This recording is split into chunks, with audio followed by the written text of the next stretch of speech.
Hello, 8th grade.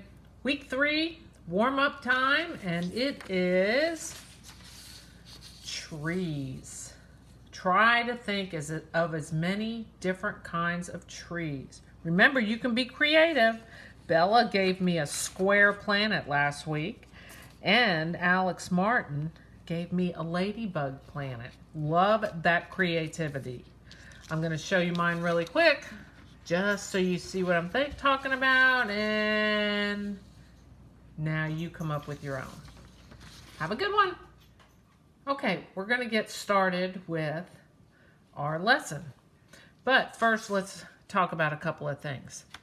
One is we have these Sharpies, these thinner Sharpies that we use to outline our leaves. We're going to use this time an even thinner Sharpie. Okay, so one did one job, this one's going to do the other job. And on the negative space, that means all the background around your watercolor, when it's dry, we're going to use hatching and cross hatching. So let's review what these are. Hatching, you remember, is making lines going in the same direction to give your paper some texture or pattern.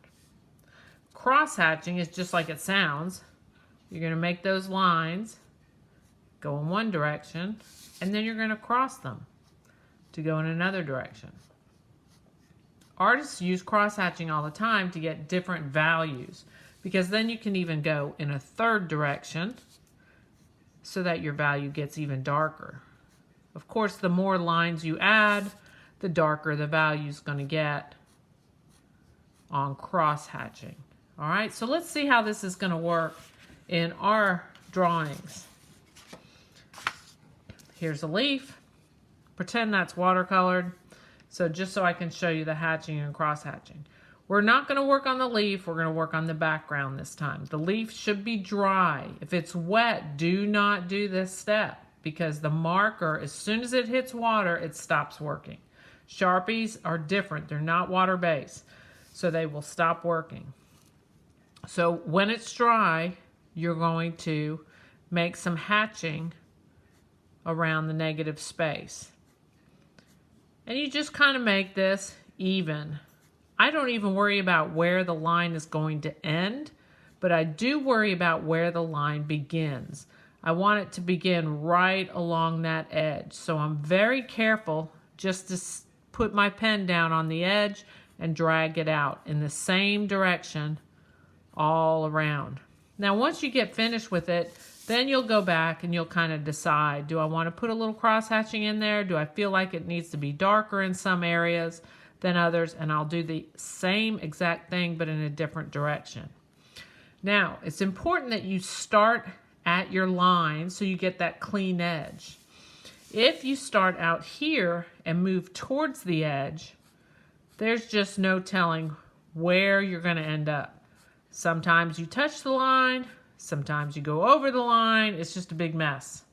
So you always want to start at the leaf and move out.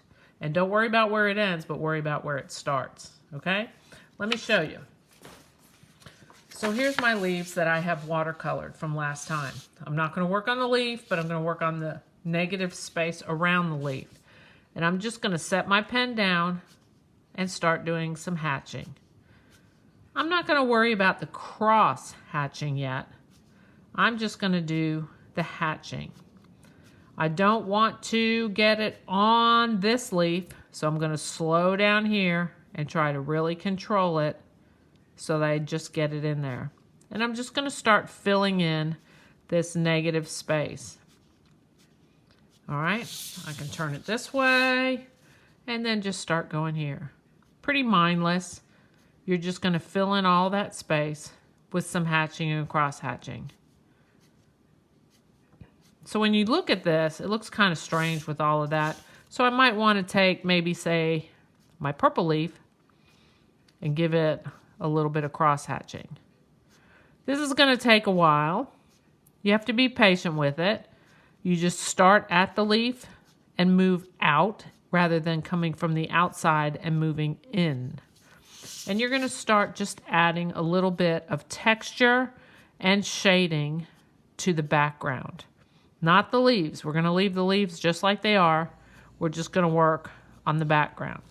So let me show you. Here we go. So you can see how in some places it's very intense, and in other places it's just a little freer. All right, out by those edges. So you're just going to work with a little bit of hatching and cross hatching.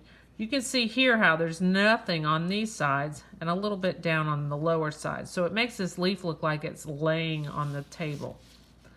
All right, take your time with this.